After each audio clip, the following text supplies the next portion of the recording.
Bon, alors le titre du message de ce soir, c'est « Toi, qui es-tu » ?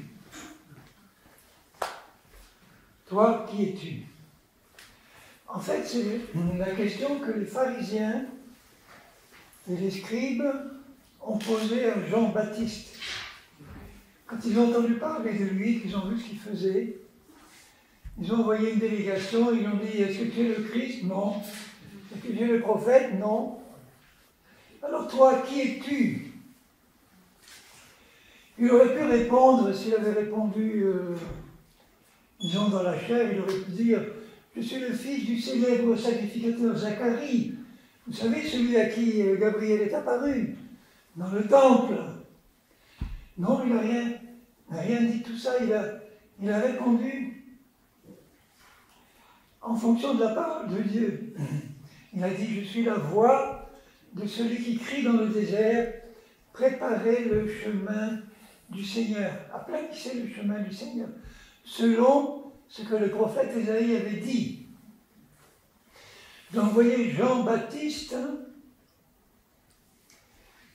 a découvert en lisant les Écritures, en lisant le prophète Ésaïe, à un moment donné de sa vie, le Saint-Esprit lui a dit « Ça, c'est toi.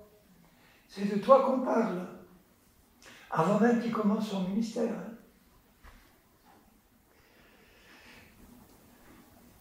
Donc cette question, toi, qui es-tu ? Je pense que le Seigneur la pose à chacun d'entre nous.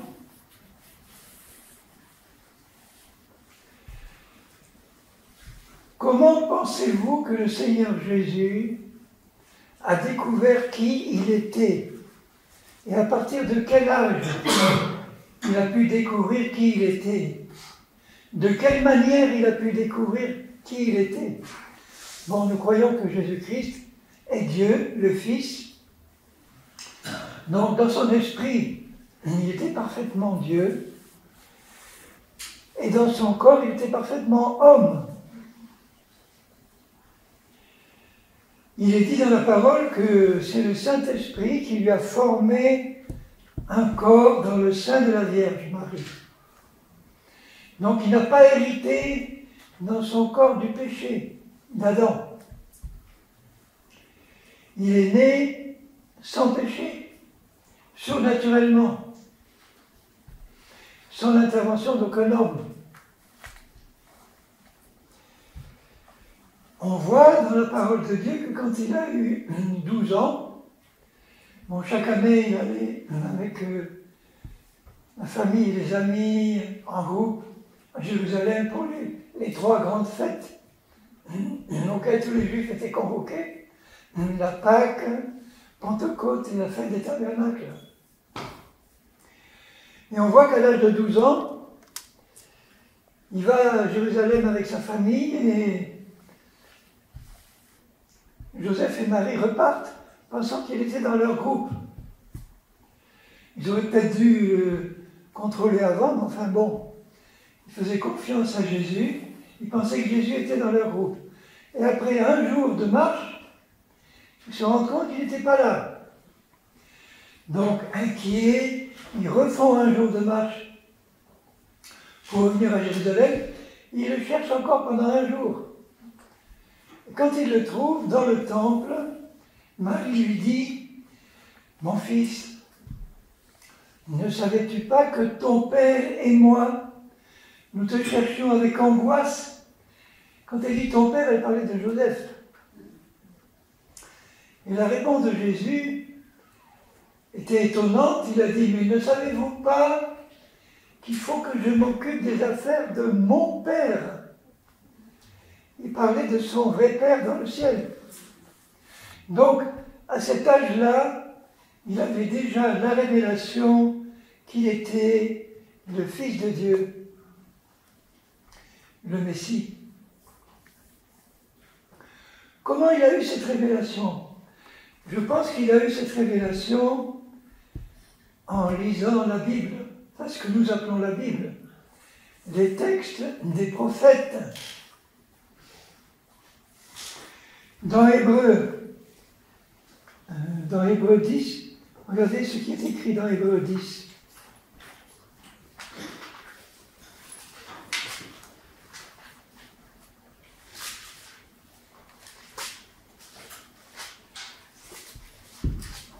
Hébreux 10.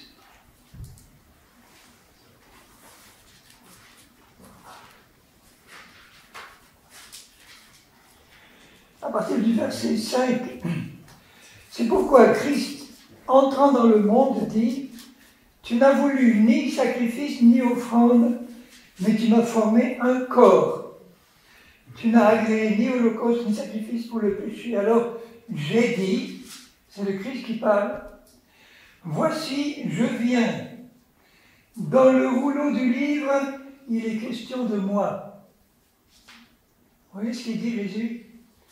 C'est dans le rouleau du livre, ou dans un des rouleaux des nombreux livres de l'Ancien Testament. Il est question de moi pour faire, ô Dieu, ta volonté. Et au verset 9, il dit, voici donc je viens pour faire, ô Dieu, ta volonté. Donc Jésus a soigneusement étudié les prophètes. Vous vous rappelez, dans la fin du livre de Luc, après sa résurrection, quand il rencontre sur le chemin d'Emmaüs les deux disciples, 3 jours après la mort de Jésus, qui étaient tout tristes, qui parlaient entre eux de ce qui s'était passé. Et voici Jésus arrive,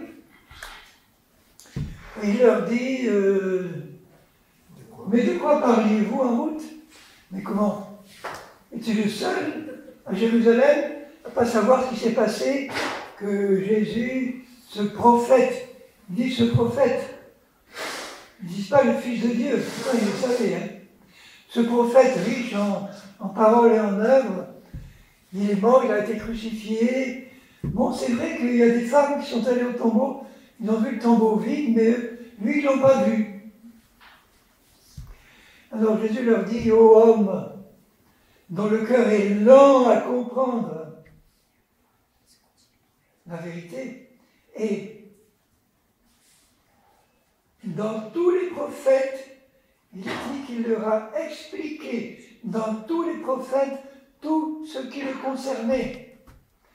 Vous voyez qu'il connaissait parfaitement tout ce que les prophètes avaient raconté sur lui, et c'est en étudiant la Bible, dès son plus jeune âge, en étudiant les prophètes à la synagogue, qu'à un moment donné, en lisant, je ne sais plus à partir de quel âge, lui devait être jeune, dès qu'il a commencé à lire, à apprendre à lire, il allait dans la synagogue, il écoutait. Et puis on demandait, à partir d'un certain âge, on demandait aux jeunes qui avaient passé leur bar mitzvah de participer à la lecture des prophètes. Et à un moment donné, le Saint-Esprit lui a dit, tu vois, ce que tu lis là, dans Ésaïe 53, c'est toi dont on parle, c'est toi qui es concerné. Peut-être que son père est intervenu directement aussi pour lui parler, mais en tout cas, c'est surtout, j'en suis certain, dans les écrits des prophètes que le petit Jésus a découvert qui il était, et le Saint-Esprit lui a confirmé à chaque fois. C'est de toi qu'on parle, c'est de toi qu'on parle. Jésus a voulu s'incarner comme un simple homme, comme nous. Tout bébé, est-ce que vous pensez que dans la crèche, à Bethléem, au milieu de l'âne et des bœufs, enfin bon, est-ce que les petits bébés savaient qui il était? Le petit bébé Jésus, il a dû apprendre à parler l'hébreu, il a dû apprendre à manger, il a dû apprendre à marcher, il a dû tout apprendre comme un petit bébé humain doit le faire. Et il a dû apprendre qui il était en Christ, qui il était en tant que Christ. Alors, si je vous dis tout cela, par rapport au titre de mon message, c'est que le Seigneur nous pose à chacun de nous cette même question, qui es-tu? Et si je pose la question à un chrétien ordinaire, en lui disant, décris-moi un peu qui tu es, je suis sûr qu'à 99,9% des cas, il va décrire ce qu'il est dans la chair. Décris-moi quelle est ton identité. Il va sortir sa carte d'identité en me disant, tu vois, bon, maintenant je suis de sexe, enfin maintenant, masculin, féminin, j'ai tel âge, telle couleur des yeux, telle couleur des cheveux, je suis né à tel endroit, j'ai tel âge, voilà mon adresse, voilà ma nationalité. Il va décrire tout ça, mais qu'est-ce qu'il va décrire? Il va décrire l'homme extérieur qu'il est. Mais il ne va pas penser un seul instant à décrire le véritable homme intérieur qu'il est, s'il est chrétien et de nouveau. Qu'est-ce que vous auriez répondu, vous, si je vous posais la question, mais qui tu es exactement? Il y a de gros problèmes d'identité dans l'Église. De gros problèmes d'identité. La plupart des chrétiens ne savent pas exactement qui ils sont. Ou du moins, ils restent fixés sur leur identité humaine, qui leur colle à la peau, sur leur passé, qui leur colle à la peau.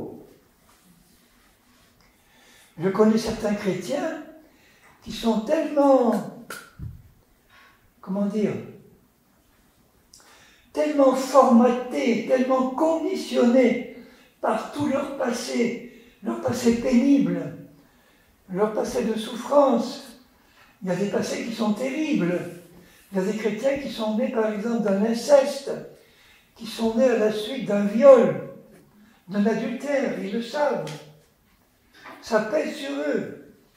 Il y en a qui ont traîné une enfance terrible, avec un père épouvantable qui leur a dit tout le temps « T'es un bon à rien, tu finiras en prison. T'es incapable de quoi que ce soit de bon. » Qui leur a répété toute leur enfance. Ou leur maître d'école, qui leur a dit « Mais tu comprends rien, t'es un bon à rien, va au fond de la classe. » Bon, les gens qui ont été traités de cette manière, vous voyez que ça conditionne dans la vision qu'ils ont d'eux-mêmes quelque chose de très négatif.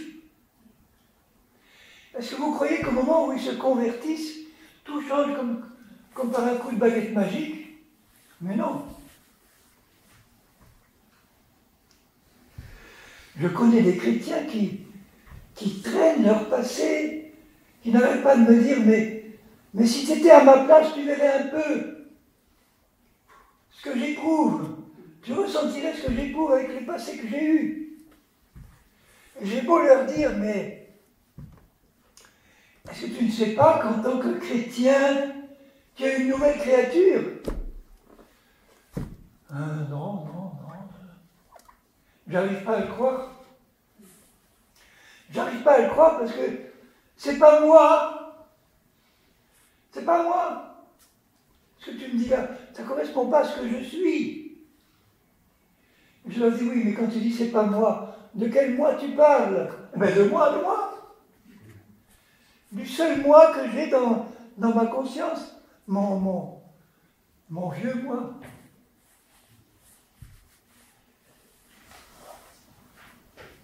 Alors il y a des églises où je suis allé et j'ai parlé pendant, je dirais pas presque chaque semaine, en tout cas très fréquemment, de ce que nous sommes en Christ, de ce que Christ a fait en nous quand nous sommes devenus de nouvelles créatures.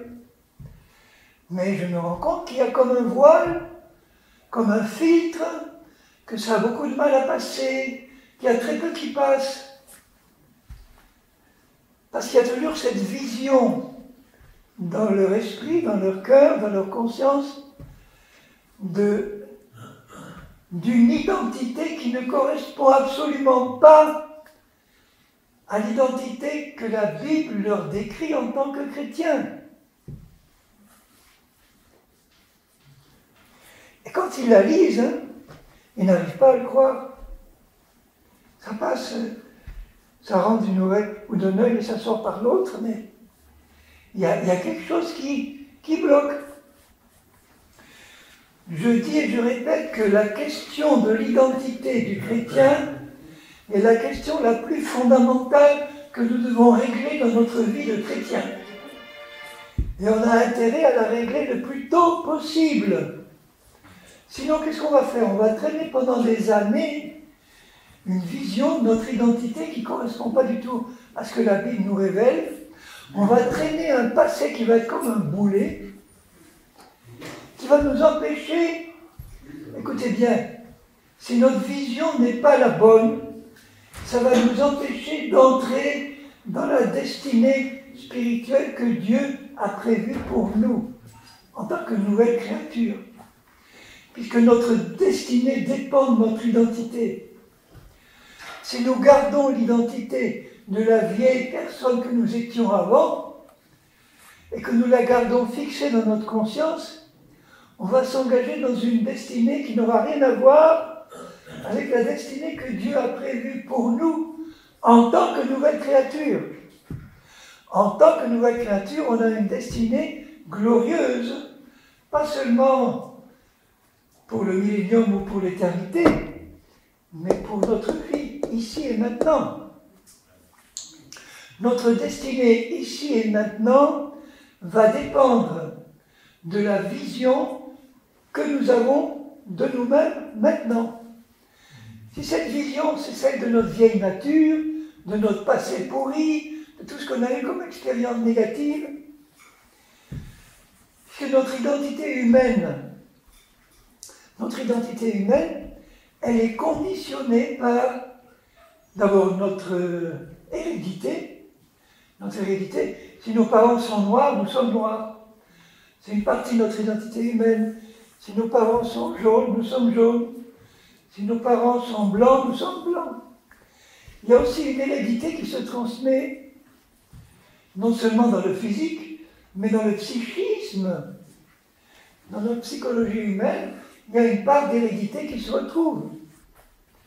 Il y a des maladies qui se retrouvent de génération en génération dans notre identité humaine. Pas seulement la couleur des yeux ou des cheveux, mais une identité psychique. Vous avez des familles de dépressifs. Le grand-père dépressif, le père dépressif. Le fils, il considère ça comme normal, parce que tout le monde est dépressif dans la famille. Vous avez des familles de cancéreux. Grand-père cancéreux, grand-mère cancéreux, parents cancéreux, frères et sœurs cancéreux. Lui, celui qui, dans sa tête, il se dit, mais moi, tout le monde dans ma famille est cancéreux, je risque de finir moi-même cancéreux. Il y a une crainte là au fond. Il y a des familles de coléreux. Eh bien, ils se retrouvent coléreux. C'est normal, mon père l'était, mon grand-père l'était. Il y a quelque chose qui s'incruste dans leur mentalité.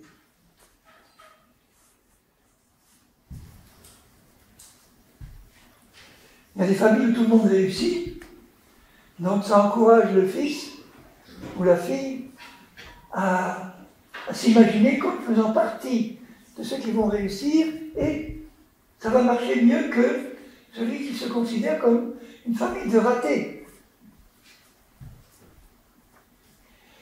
Donc vous voyez, il y a une partie d'hérédité qui conditionne notre personnalité humaine.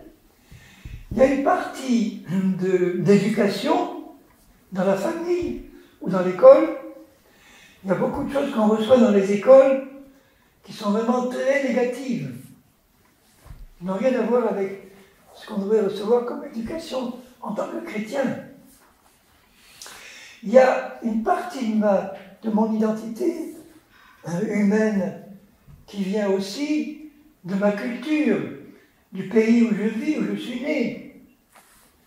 Tout ça façonne toutes les expériences que j'ai pu vivre dans mon passé, surtout les expériences négatives. les traumatismes que j'ai pu subir. Partout, je les ai subis, à la famille, à l'école ou ailleurs. Tout ça compris, façonne une personnalité qui devient la nôtre dans notre intelligence et dans notre cœur. C'est nous, voilà. On est habitué à vivre avec cette personne-là. C'est incrusté. Et tout le travail du Seigneur, c'est pas de travailler en ôtant des petits morceaux par-ci par-là pour les remplacer par quelque chose de nouveau. On enlève une pièce, on met une pièce nouvelle, on enlève une pièce, on remet une pièce nouvelle. Ça ne peut pas marcher. Si c'est comme ça que vous espérez devenir une nouvelle créature, mais arrêtez, ça ne marchera pas. Si en tant que chrétien vous travaillez constamment à essayer de vous perfectionner par petits bouts, il va falloir que j'améliore tel aspect de ma nature. Oui, j'ai des tas de défauts. Je suis coléreux, je suis dépressif, je suis ci, je suis ça. Alors je vais travailler avec Jésus pour enlever la colère, enlever la dépression, perfectionner telle partie de ma personnalité, pour essayer d'arriver petit à petit à quelqu'un qui vaut le coup d'être considéré comme un bon chrétien.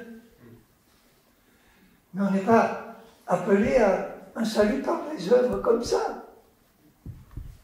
On n'y arrivera pas, c'est peine perdue. C'est là que le diable nous a engagé l'Église et les chrétiens. Tu vas travailler à te perfectionner, petit à petit. On essaye, ça a l'air de marcher sur un domaine, bon, on essaye d'améliorer un autre, et du coup, le premier domaine, ça recommence comme avant, on se décourage, on arrive devant le Seigneur et devant le Seigneur, mais j'ai tout essayé, j'y arrive pas, je t'ai supplié, j'ai passé des heures à te supplier, à me changer, à m'aider à me changer. Et j'ai l'impression que ça n'avance pas assez vite en tout cas. Je me retrouve toujours dans la même ornière. La pire des folies, c'est de continuer à faire quelque chose qui ne marche pas et à persévérer à continuer à le faire. Ça, c'est la définition de l'idiotie, de la folie. Si on essaye de faire quelque chose et qu'on se rend compte que ça ne marche pas, il vaut mieux arrêter tout de suite. Se mettre devant Dieu en disant « Seigneur, j'ai besoin de comprendre comment toi tu veux me changer, me perfectionner, me faire arriver à ce but qui m'est décrit de perfection totale, absolue, en Christ. Seigneur, qu'est-ce qu'il faut que je fasse? Bon, mon petit, ma petite, calme-toi, ne t'énerve pas, reste tranquille, viens, approche-toi, et je vais t'expliquer ma méthode. Ma méthode, c'est un changement total de personnalité, où tu vas passer de la personnalité qui est la tienne actuellement dans ta tête. Je vais te faire découvrir que quand tu t'es converti à moi, quand tu t'es repenti, le jour même où tu t'es repenti, tu as reconnu que tu étais pécheur et tu t'es tourné vers le vrai Dieu et Christ pour l'accepter dans ta vie. Tu as peut-être eu du mal à croire que tu avais été pardonné, mais c'était le cas, tu as été pardonné. Mais il s'est passé à ce moment-là quelque chose dont tu n'as pas été conscient du tout. C'est que j'ai créé en toi, dans ton esprit, une nouvelle personne, semblable à Jésus, semblable à moi, comme Dieu l'a fait dès le commencement pour Adam. Créons quelqu'un qui nous ressemble, à notre ressemblance. Quand tu te recrées à nouveau, quand tu te convertis à lui, à ce moment-là précis, sans que tu t'aies rendu compte, il a pris le vieil homme qui était ton esprit, qui était dans la mort spirituelle. C'est lui le vieil homme. Le vieil homme, c'était ton esprit, mort spirituellement, soumis à Satan, fils de Satan, fille de Satan. C'est ce vieil homme-là qui a conditionné ta personnalité humaine en premier, en tout premier. C'est ce vieil homme-là qui était mort dans le péché, qui a conditionné ton âme et ton corps, ta personnalité humaine. Toute ta personnalité humaine, en fait, depuis ta conception, tu as été conçu dans le péché, tu es né dans le péché, tu as vécu dans le péché. Et c'est Satan, au travers de ton esprit mort spirituellement, qui a conditionné toute ta vie dans le péché. Bon. Maintenant, le Seigneur, il s'attaque à la source du problème. La source, c'est l'état de ma vraie nature, de mon esprit. Quelqu'un qui n'est pas né de nouveau, qui essaye de se perfectionner, il peut avoir une bonne éducation, il peut être quelqu'un de très bien humainement parlant, aussi bien que possible, il peut développer des qualités humaines, il peut être un expert dans tel ou tel domaine, il peut être un virtuose en piano, en musique, etc. Mais est-ce que ça va changer la nature de son esprit qui est mort spirituellement? Pas du tout. Il va rester mort spirituellement, il va développer des qualités humaines, une apparence humaine qui va lui donner l'impression qu'il est quelqu'un de bien, mais en fait il est perdu, il est mort. Donc c'est pas ce que Dieu veut faire. Il s'intéresse à la source, à l'esprit, à notre être véritable. À l'instant où je me repens et que j'accepte Jésus, le Seigneur, il prend mon esprit qui existait dans la mort spirituelle, et il le fait mourir. En un instant, il le tue.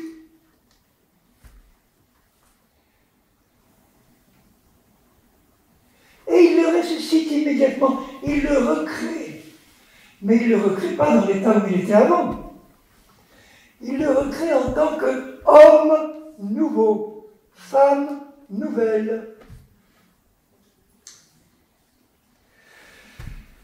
Si je relevais tous les versets qui parlent de la nature exacte de notre esprit nouveau, je pourrais y passer 3 ou 4 heures pour vous le décrire. Mais j'en prends juste 2. J'ai eu l'occasion de le dire, mais il faut répéter les choses. Il faut les répéter jusqu'à ce que ça rentre.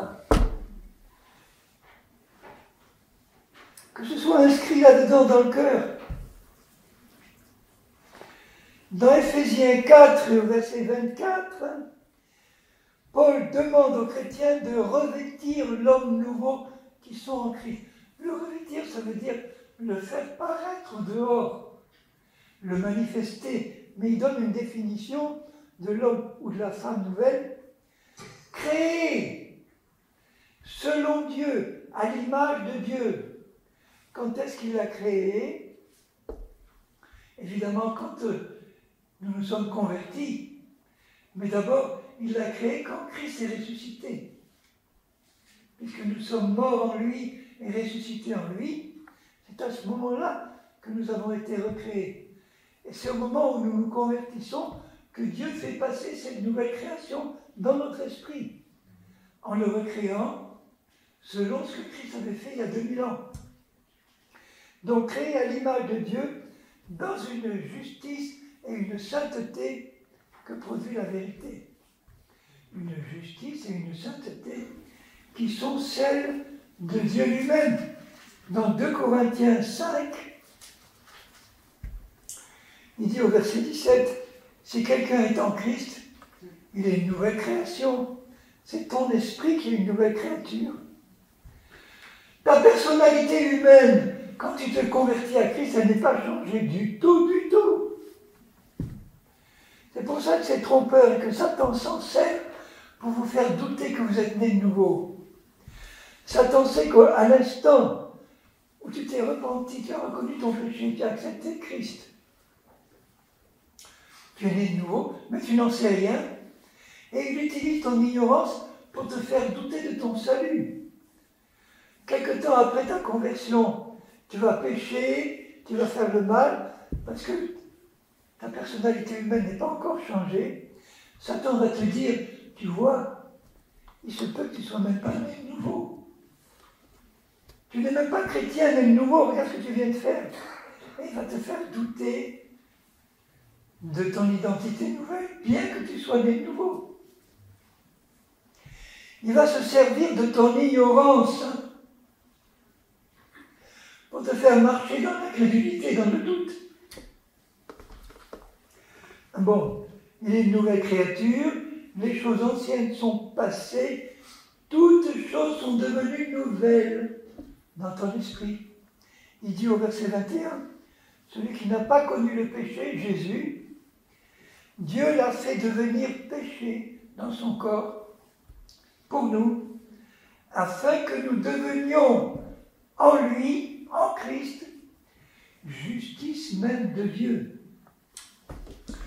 Mais est-ce que vous réalisez que votre vraie identité, que Dieu a créée dedans, qui est à l'intérieur de vous, tout en étant dans les cieux, en Christ à la droite du Père, est-ce que vous avez réalisé que cette nouvelle identité, elle n'est pas revêtue de la justice, elle est dans sa nature justice même de Dieu, parfaite, sainte, juste comme Christ.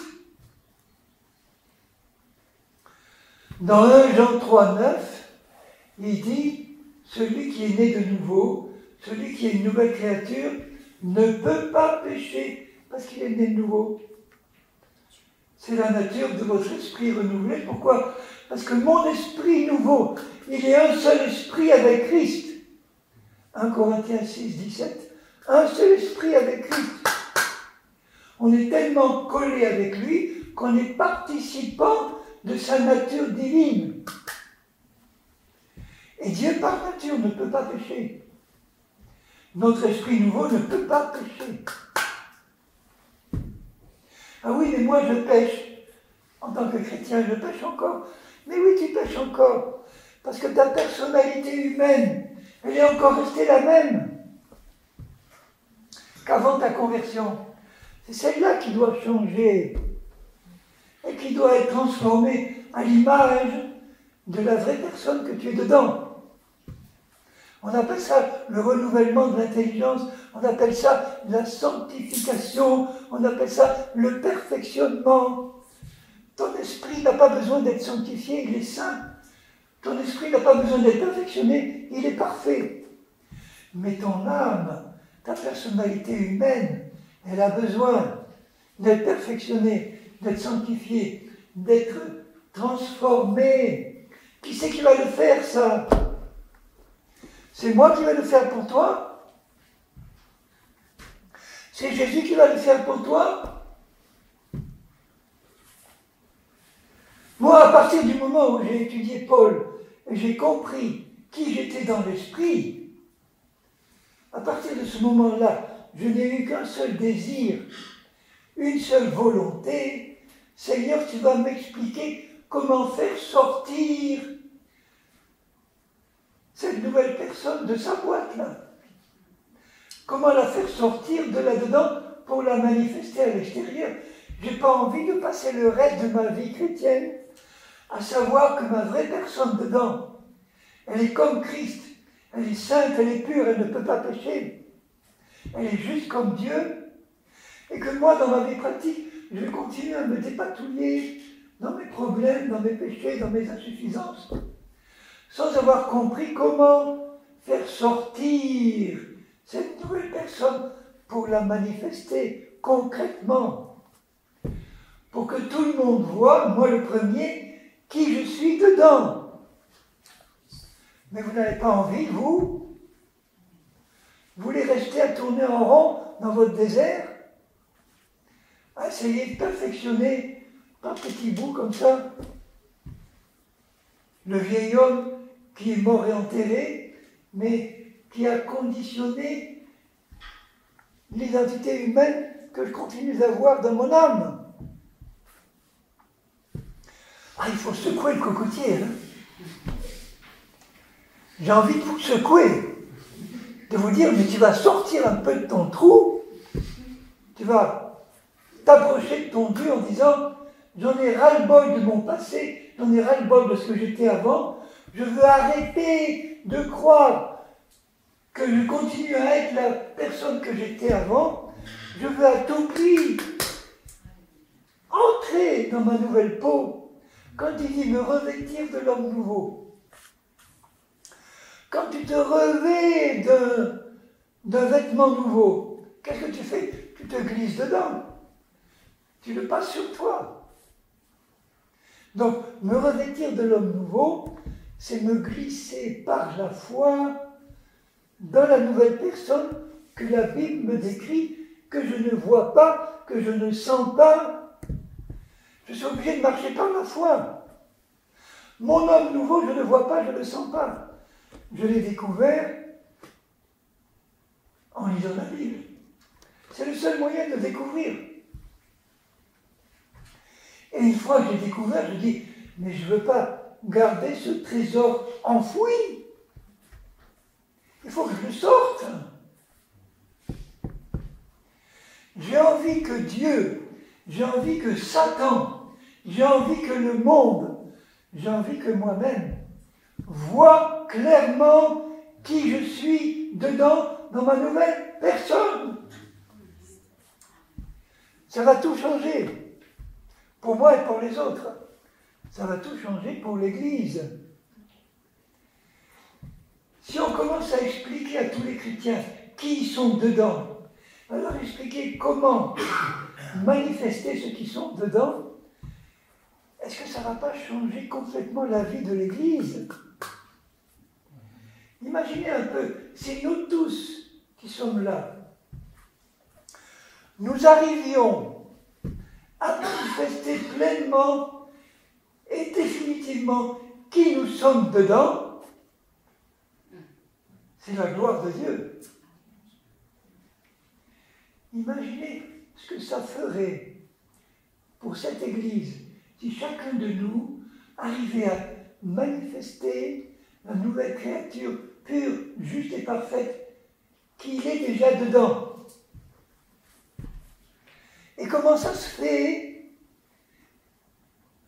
qu'après 30, 40, quelquefois 50 ans de conversion, il y en a qui n'ont jamais compris comment le manifester, même pas 0,5%.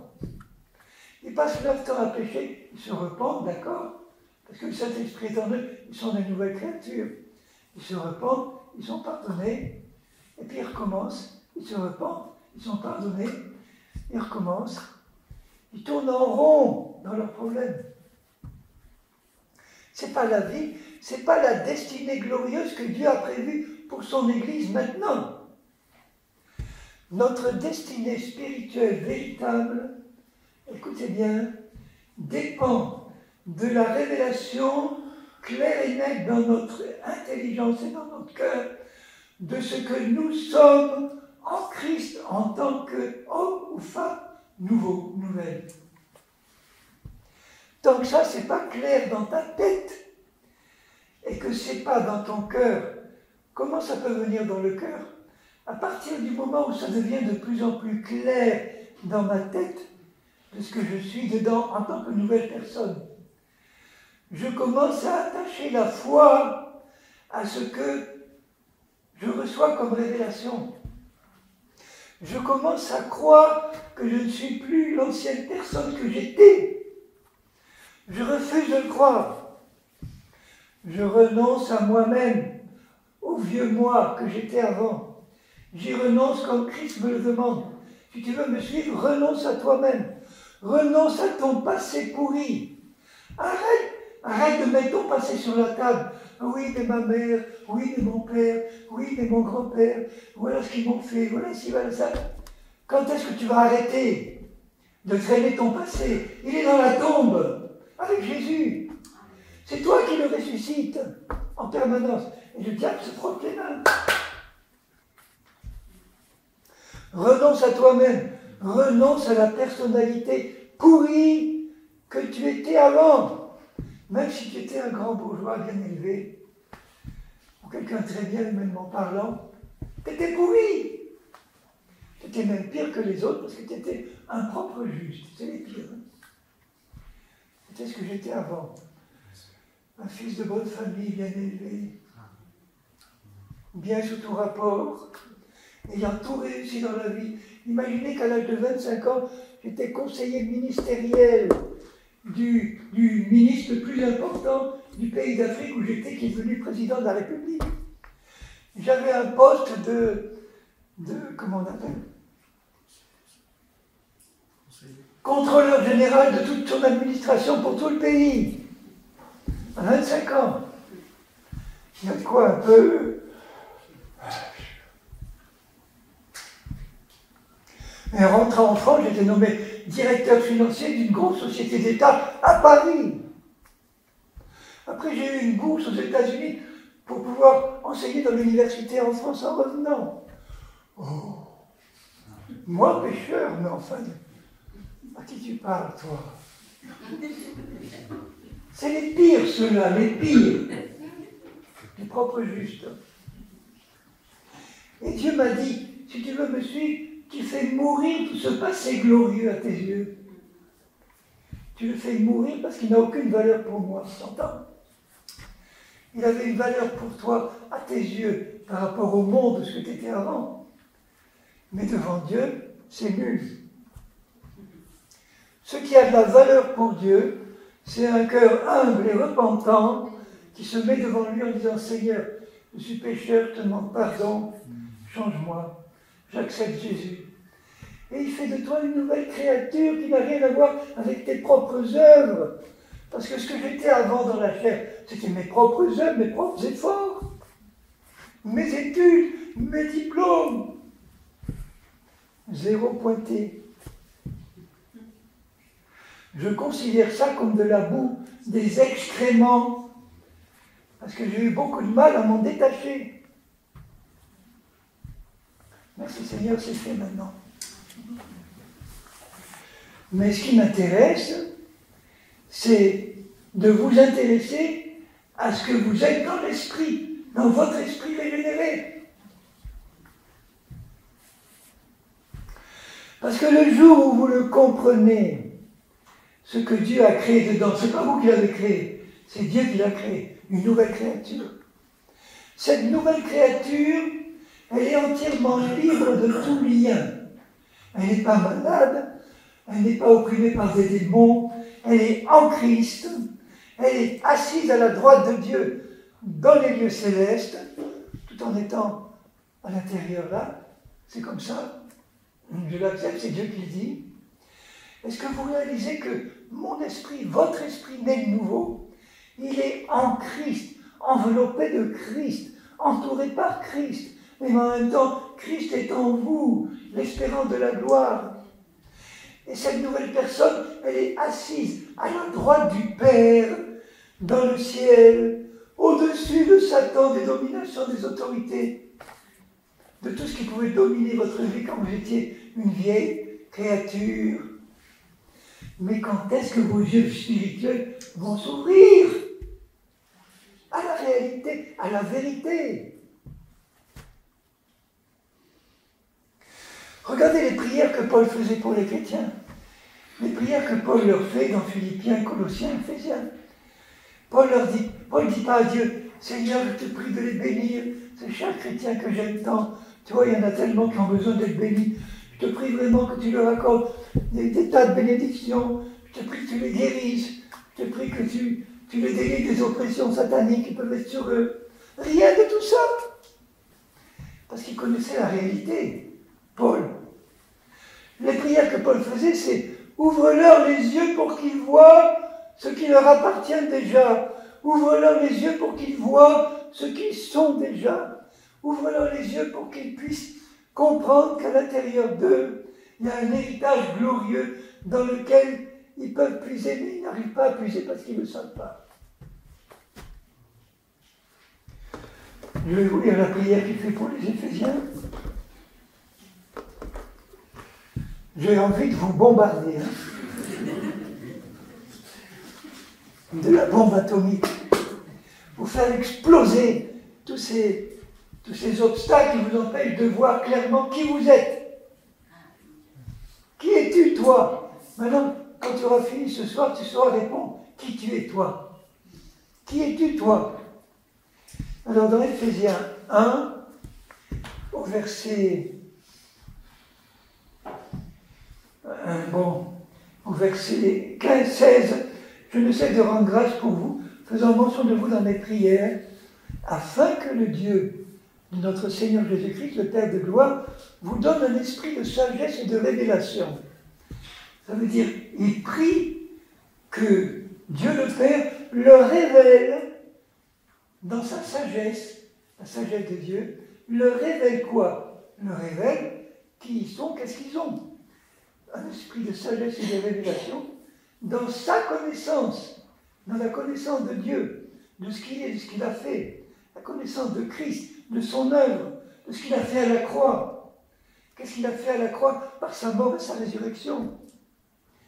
Qu'il illumine les yeux de votre cœur. Le mot grec, ce n'est pas votre cœur, c'est votre intelligence. Qu'il illumine les yeux de votre intelligence pour que votre intelligence puisse recevoir la révélation de ce que vous êtes et de ce que vous avez. C'est la prière qu'il fait pour eux, pour nous. Pour que vous sachiez quelle est l'espérance qui s'attache à son appel. L'espérance, c'est quelque chose qu'on possède mais qu'on ne voit pas encore. Et on a besoin de la foi pour que ce qu'on espère puisse se manifester.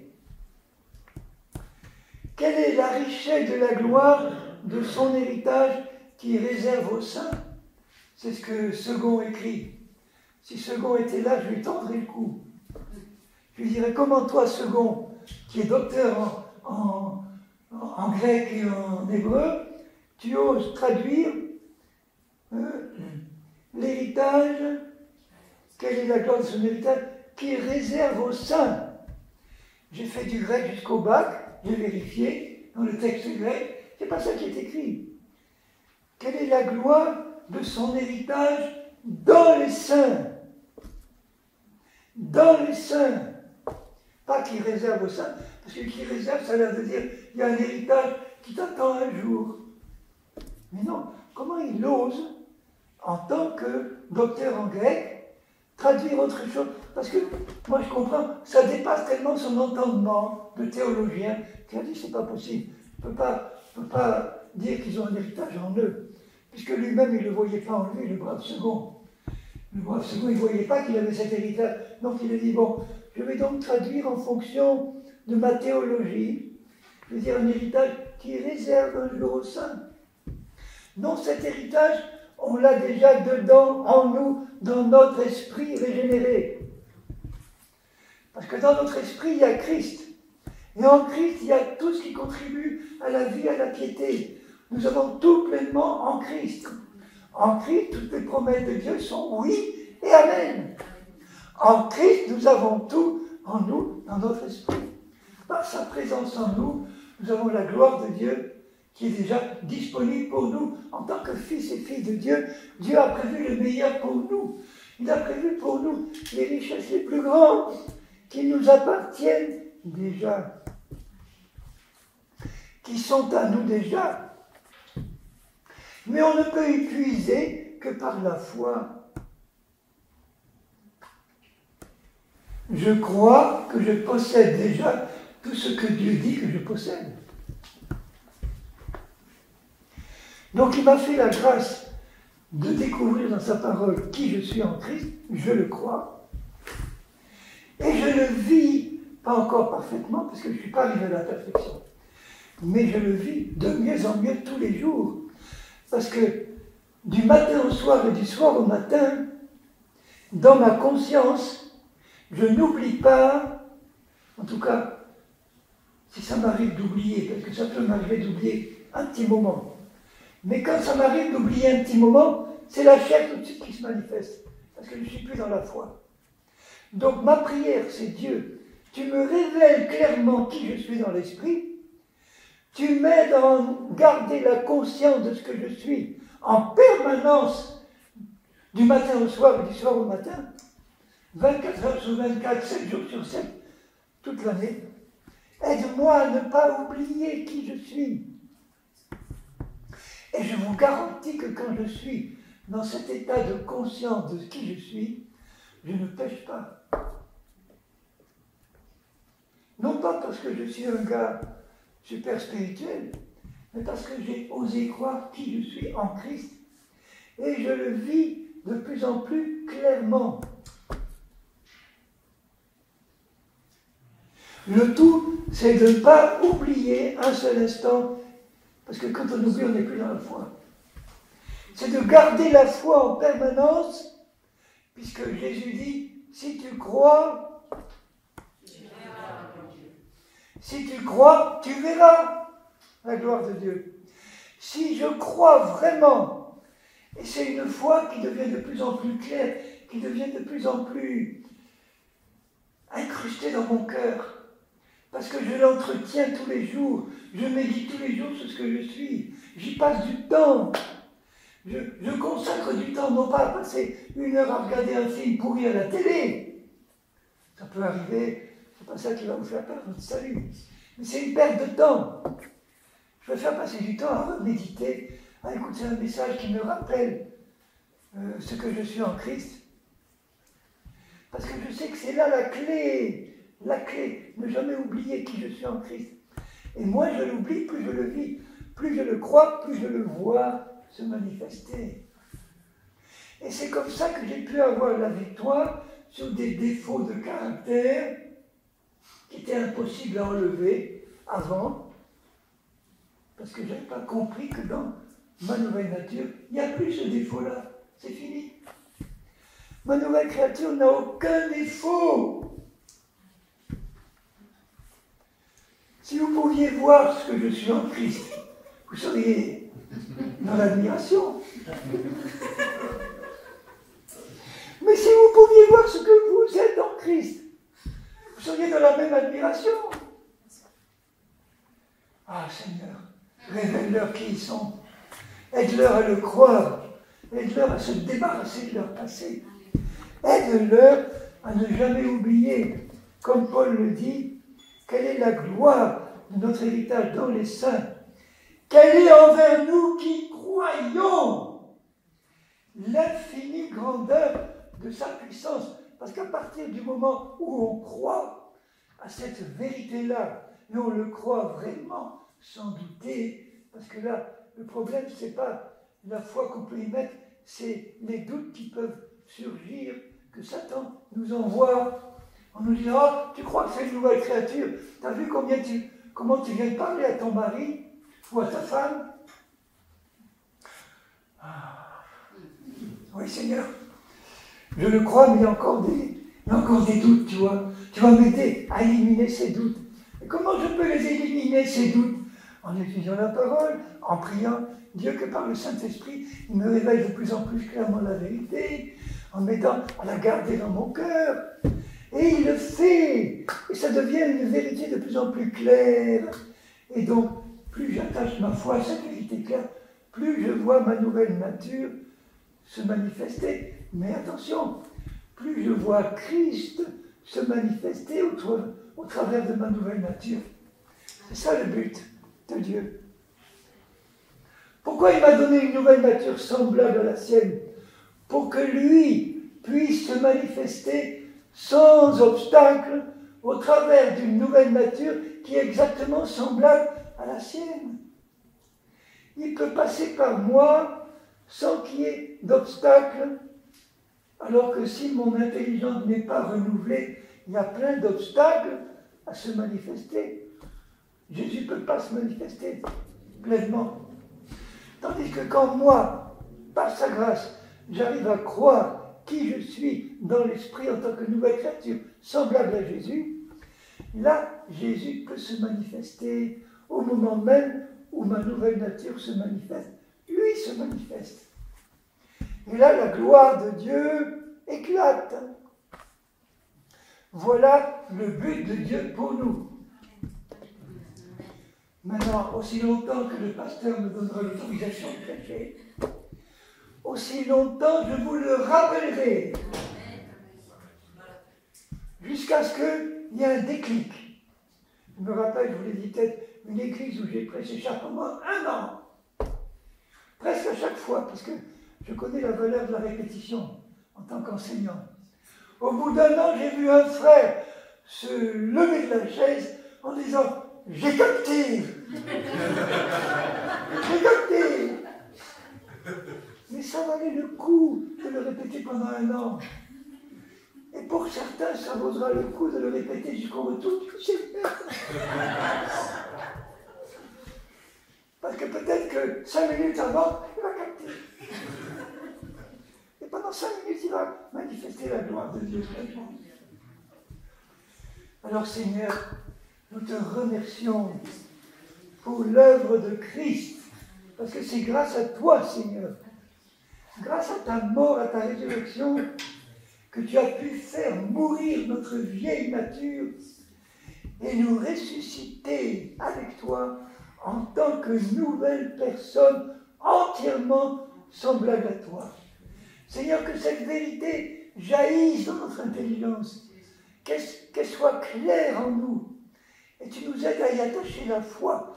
Aide-nous à nous débarrasser de tout notre passé pourri, qui n'existe plus pour toi.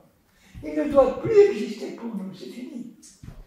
Aide-nous à être constamment conscients de ton œuvre, de ce que tu as fait, de la nouvelle personne que tu as bien voulu créer en nous à ton image, pour te glorifier au travers de nous.